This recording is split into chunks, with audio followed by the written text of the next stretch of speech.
किसान भाइयों, आज किस वीडियो में हम एनएए हार्मोन की बात करने वाले हैं। एनएए एक प्लांट ग्रोथ रेगुलेटर है। इसका जो सक्रिय तत्व है ये अल्फा नेप्थाइल एस्टिक एसिड है और ये एक सिंथेटिक प्लांट हार्मोन है। इसको हम सिंथेटिक ऑक्सिन भी कहते हैं और ये पौधों की वृद्धि और विकास को नियंत्रित करने में मदद करता है। किसान भाइयों, ये जो हार्मोन होता है ये मार्केट में बायर का एक प्लानोफिक्स के नाम से आता है। इसके अलावा ये जो है कात्यायनी का भी आता है और इसी तरीके से और भी कुछ कंपनियों के आता है, तो आप मार्केट से इनका यूज कर सकते हैं। अब बात कर लेते हैं इसका काम क्या होता है। किसान भाइयों, ये आप हर फसल में यूज कर सकते हैं। सब्जियों की फसल में यूज कर सकते हैं, बागवानी फसल में यूज कर सकते हैं। इसी के साथ साथ आप खाद्यान्न फसलों में, दलहनी और तिलहनी, इन सभी फसलों में यूज कर सकते हैं। इसका जो मुख्य काम होता है ये अपने पौधों की ग्रोथ को जो है, जो ज्यादा ग्रोथ हो रहे होते हैं उनको रोक कर, जैसे जड़ों की भी वृद्धि कराता है। यदि शुरुआती अवस्था में आप यूज कर रहे हैं, फ्लावरिंग के कंडीशन में यूज कर रहे हैं, तो फूलों को ज्यादा मात्रा में लाने के लिए पौधों को प्रोत्साहित करता है। और जो फूल आते हैं वो टिकते हैं, गिरते नहीं है और ज्यादा मात्रा में फूल जो फलों में कन्वर्ट होते हैं। इसी तरीके से जो आपके फल होते हैं वो फल बड़े होते हैं और फल बनने के बाद वो जो है गिरते नहीं है। तो ये सारा काम इस हार्मोन का होता है।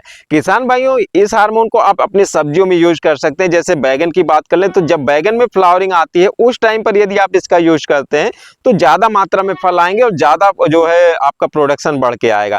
इसी तरीके से आप हर फसल में तो इसका यूज कर ही सकते हैं। बात कर लेते हैं इसको यूज कैसे करना है। किसान भाइयों, इसका जो आपको डोज लेना है, एक टंकी में जो 15 लीटर की टंकी होती है उसमें आपको 4 से 4.5 ml लेना है और 1 एकड़ में पूरे बात करें तो आपको 40 से 45 ml जो है 1 एकड़ में इसका यूज करना होता है। जब भी आप यूज करेंगे तो दूसरी बार का जो यूज होगा उसमें 20 दिन का कम से कम आपको गैप रखना है। किसान भाइयों, यदि आप सब्जियों में इसका यूज करते हैं तो शुरुआती आप जो है 25 से 35 दिन की अवस्था जो होती है ये फ्लावरिंग की होती है, तो वहां पर आप इसके पहली बार यूज कर सकते हैं। इसके बाद आप 20-20 दिन पे 2-3 बार अपने फसल की पूरे स्टेज में आप इसको यूज कर सकते हैं। किसान भाई, इसके कुछ और काम होते हैं। जैसे टमाटर है, इसमें ये फलों को एक बराबर टाइम पे पकाता है। इसी तरीके से अनानास में भी इसका यूज किया जाता है जिससे फल एक ही टाइम पर पककर तैयार होते हैं।